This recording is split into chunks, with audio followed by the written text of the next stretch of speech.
Bonjour tout le monde. Alors aujourd'hui je voudrais revenir sur ces fameux stages de troisième année, puisque l'autre jour je vous ai parlé du mémoire. Mon stage au Préma, donc comme je vous avais dit, s'est très bien passé, j'ai eu une très bonne note.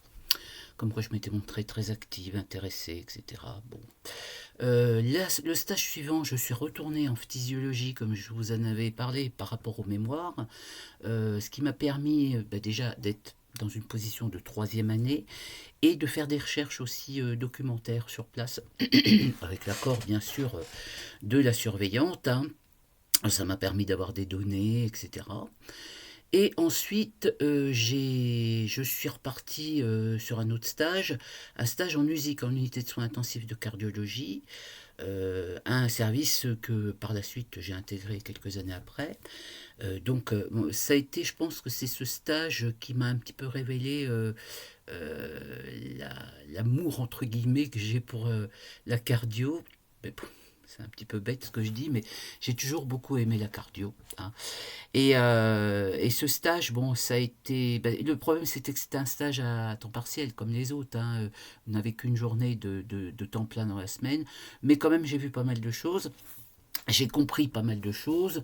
J'ai acquis des réflexes qui m'ont servi par la suite par rapport, par exemple, quand les gens ont une douleur thoracique, qu'est-ce qu'il faut faire, etc. Et puis là aussi, j'ai beaucoup, beaucoup usé de Ponctor parce qu'il y avait des bilans. Alors, le bilan cardiaque de l'époque, c'est pareil, il y avait une tripotée de tubes à remplir. Dieu merci, il y en a beaucoup moins maintenant, mais alors c'était vraiment, voilà, il y avait beaucoup, beaucoup de choses.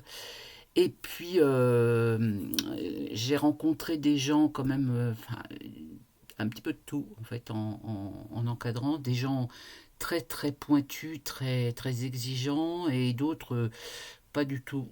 Donc voilà. Enfin, moi, je penchais plutôt du côté très exigeant, mais il y en a qui se... Voilà. Puis ça se passait bien pareil, mais peut-être moins pour les patients, voilà. Donc là, ça m'a aussi révélé quelque chose aussi, d'avoir, ça m'a peut-être révélé mon identité professionnelle. Et ça, je le conseille aussi à tous mes anciens étudiants, futurs étudiants en soins infirmiers. Il faut absolument se construire son identité professionnelle et voilà, avoir des valeurs. Et là, en musique, vraiment, j'ai fait face à des choses qui m'ont un petit peu perturbé. Entre autres, celles qui étaient pas du tout, enfin, qui étaient moins, on va dire, investies. Enfin, allez, je veux pas dire de méchanceté.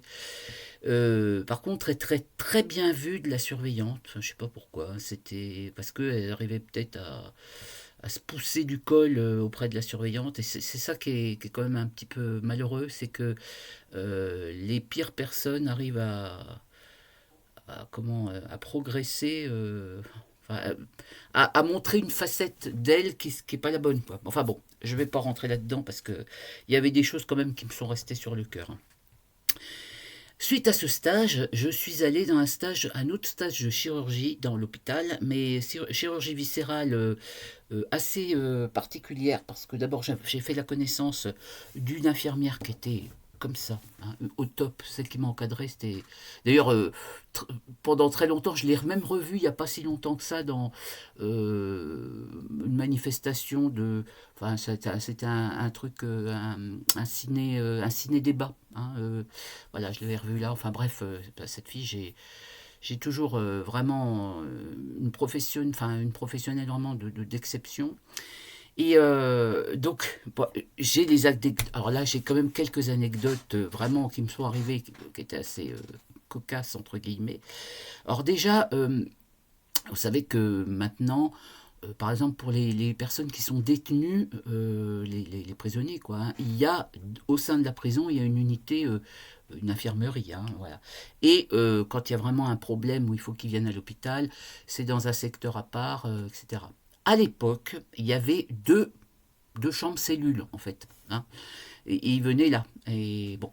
Alors, ça, déjà, par contre, je l'ai vu de loin et ils n'ont pas voulu que je m'occupe des détenus qui y étaient.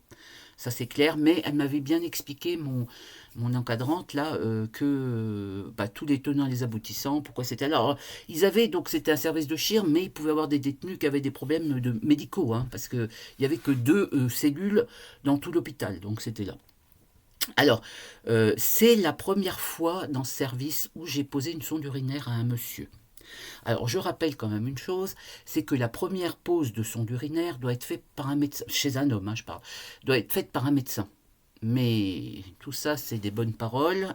Et dans la pratique, à ce moment-là, c'était une élève infirmière, c'est-à-dire moi, qui devait poser une sonde urinaire à un monsieur qui n'avait pas uriné depuis, enfin, qui avait été opéré puis qui était en rétention urinaire.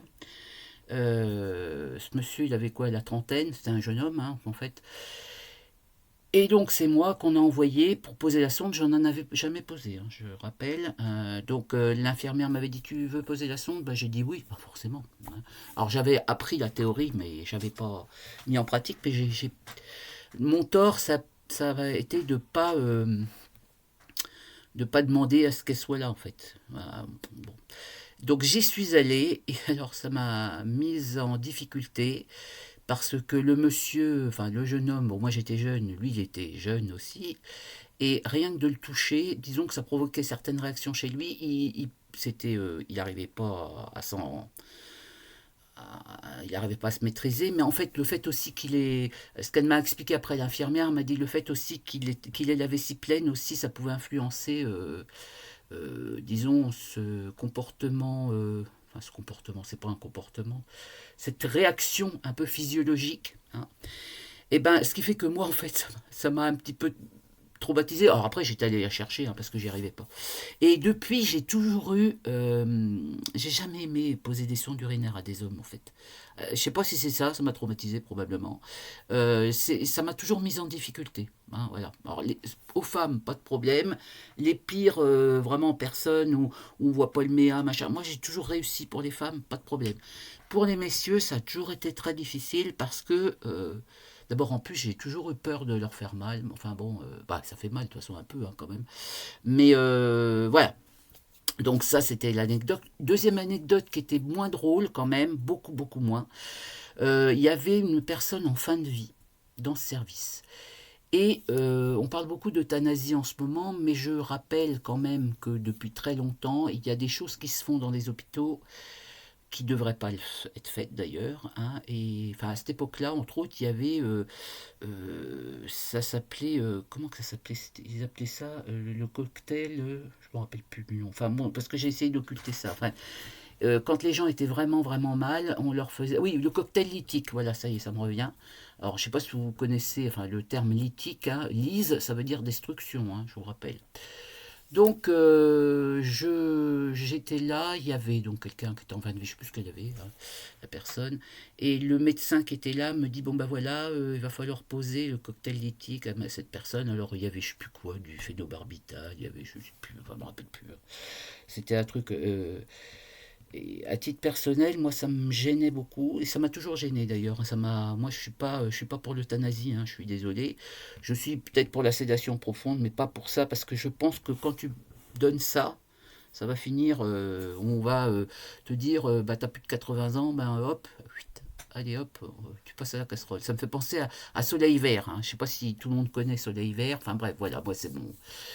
Et donc, le médecin me dit ça, il me dit d'aller faire ça, et j'ai fait part de mes difficultés à l'infirmière qui m'a dit non, mais c'est pas à toi de le faire, hein. C'est pas à toi, et elle dit je m'en occupe.